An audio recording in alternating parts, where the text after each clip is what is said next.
Kasalukuyan po tayo andito ngayon sa Ross Boulevard dahil gusto kong simulan ng bagong taon na may maibibigay po akong update sa inyo regarding Sands Residences. So nakapasok po tayo ngayon dito po mismo sa loob ng Manila Bay. Ang ganda!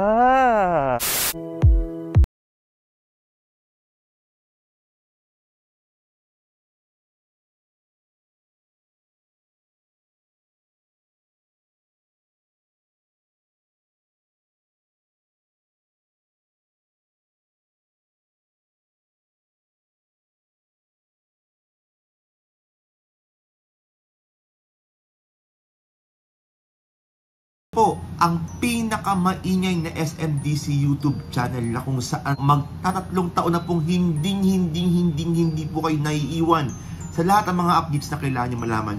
Ako po ang inyong virtual SMDC International Property Specialist, Justin Archada, and welcome to sa mas pinasaya, mas pinatindi at mas pinabonggang SMDC Updates!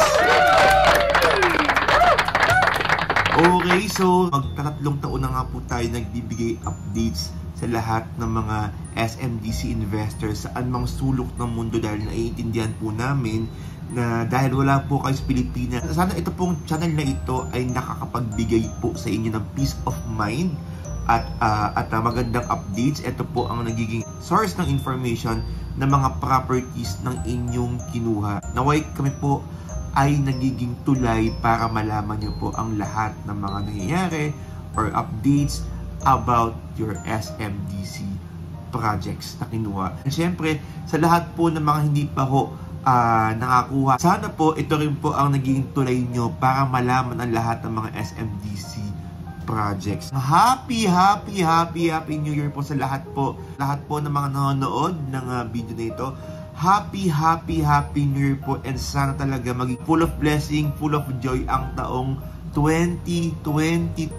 Ayan, gaya na nga lamang ito pong Sunnyvale 1 na sa lahat po ng mga kumuha ng Sunnyvale 1, congratulations! Nag-increase na po ng 300,000 pesos ang inyong mga properties na Sunnyvale 1. Congratulations po! At ito pa ang pinaka-good news, nako, napakagandang balita po nito sa lahat po ng mga kumuha ng Mint Residences dyan po mismo sa Makati. Dahil nag-increase na rin po ng 5% price increase ang Mint Residences.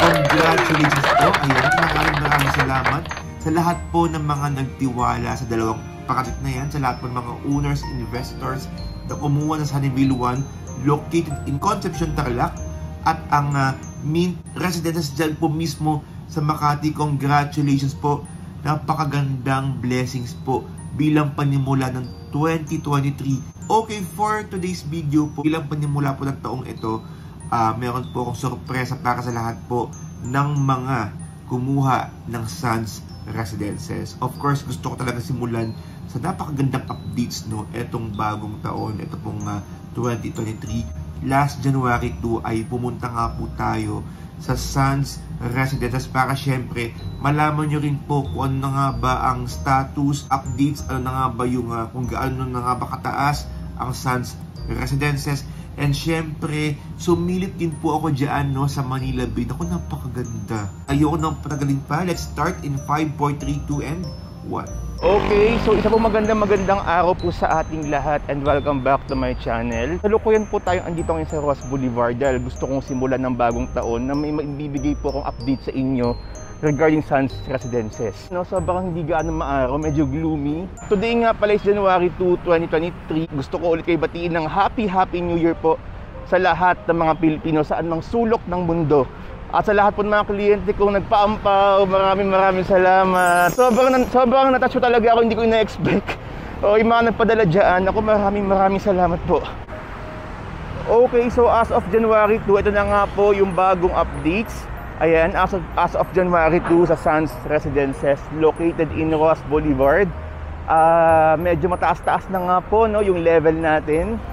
Okay, so last time parang wala pa ako nakitang ganito eh. O kita nyo naman, sobrang bilis na nga po, no, ng ating construction updates. Wala atang trabahador ngayon dito, walang gumagawa dahil syempre holiday po tayo ngayon. Okay, kung doon nagkakamali. Baka meron lang dito mga guard. As of now, meron pa rin tayong 1 bedroom dito na facing Manila and Mall of Asia and Makati. Okay, nasa 26 to 29 square meters. Then meron din tayong studio unit. The last time I check kagabi, meron pa, pero ngayon ewan ko lang kung meron pa. Okay, kasi nung last time din po, nag-update po ako, konti na lang din studio, mga 6. Pero dumating yung time talaga na na-sold out ang mga studio. Pero we'll see, tignan talaga natin kung meron nga bang studio na available ngayon. I-update ko po kayo mamaya-maya. Ito po yung mismong dagat, ayan.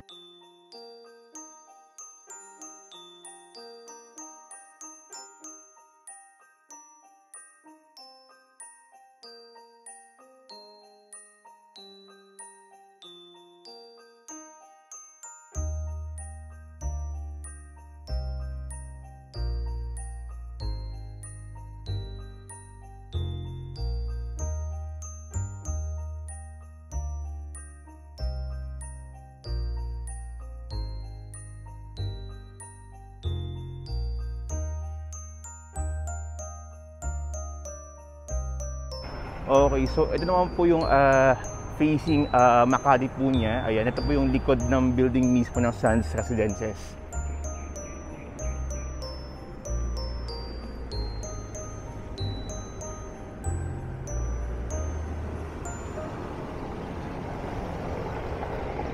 Kakacheck ko lang po ng availability. Meron pa tayong mga studio units sa facing Makati.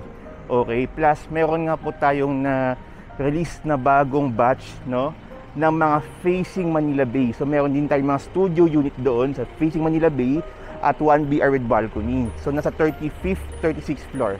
Yan mismo yung mga facing Manila Bay po natin, ang studio and 1 bedroom with balcony. Okay, kung hindi pa rin po magbabago ang ating memo for this January, ang ating payment terms pa rin ay 12% in 48 months. Okay, 12% in 48 months and then 88% balance through bank financing. Yung reservation fee nga po pala mga kaibigan, kung ang unit mo ay facing Manila Bay, ang regular RF natin ay 100,000. Pero pag like facing Mall of Asia, Makati, Manila, 50,000 na lang po. Okay, so umiinit na nga po ulit dito sa Ross Boulevard. Diyos ko Lord, ito yung pinaka-ayaw natin, pero okay lang, laban lang dahil nga syempre kailangan talaga nating ma-updates kayo about Sands Residences. So yamang andito na nga po tayo, gusto ko kayong ipasyal sa Manila Bay mismo. Ayan, dahil ito po yung mga inaabangan talaga ng ating mga investors sa Sands. And syempre sa mga OFW na matagal na pong hindi pa nakakauwi, no? Sana nga lang talaga bukas itong Manila Bay sa publiko para makita naman natin ang Manila Bay. Ayan. Ayan, so nakapasok po tayo mga kaibigan. Ang ganda! Oh. Oh, kasi akala ko nung una bawal, pero yun, open pala po ito ngayon sa publiko. Ayan, dahil every Thursday po, sarado po ang ating Manila Bay for maintenance purposes, pero ayun, nakapasok po tayo. So so ito nga mga kaibigan, no, ayan po ang Manila Bay. Ayan, ang laki po na in-improve talaga ng ating Manila Bay. Nakakatuwa, nakaka-excite. At mapapansin po natin na marami po dito mga magkakapamilya, magkakamag-anak, magkakatropa na kasalukuyan nandito ngayon para mag-enjoy po dito mismo sa Manila Bay. So imagine nyo nga po kung kayo po ay may unit mismo dito sa Sands Residences. Ito lang naman, ayan, ito lang naman ang ating view. Ayan, ang facing Manila Bay. Mapansin niyo medyo ang linaw na rin po ng tubig mga kaibigan. Na-excite ako kasi first time ko makapasok dito. Ayan, so na-excite ako. So medyo lumilinaw na nga po ang tubig talaga, no? Talagang nakakatuwa. And nasabi ko po last time din sa vlog ko na banda rito mayroon din ginagawang Manila Solar City.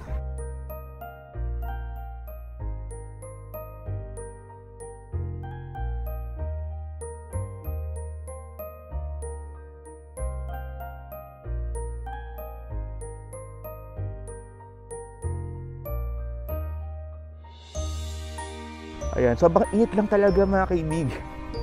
So, sobrang pasensya na kayo, sobrang na-enjoy ko yung pag-vlog ngayon dito, no? Ang konti lang ng vlog ko sa Sands Residences. Pero dito pala ang feeling pag nandito ka mismo sa Manila Bay, talagang iba sa pakiramdam. Parang nakita mo talagang improvement, no, ng Manila Bay mismo. At ang ganda. No words, wala masabi talaga. Sa lahat po ng mga balikbayan na may planong pumunta nga po dito, magdala kayo ng payong, magpahid kayo ng sunscreen, sunblock. Dahil sobrang init po talaga. Kayo na gloomy, medyo mag-aambon-ambon pa, pero iba. Ang init talaga dito. Pero okay lang yun kasi nag-i-enjoy naman tayo. At saka ito po ay libre lamang. Bukas po ito sa publiko araw-araw except Thursday. Ayan, so bawal din po pala ang pagkain dito sa loob po mismo ng Manila Bay. Bawal magbaon. Kaya naku, kailangan muna kumain muna kayo sa bahay nyo para po mapag-enjoy kayo ng todo sa Manila Bay. Pero sa labas po mga kaibigan, meron tayong mga street food. So kung nagugutom kayo, labas lang kayo, then balik po kayo agad dito.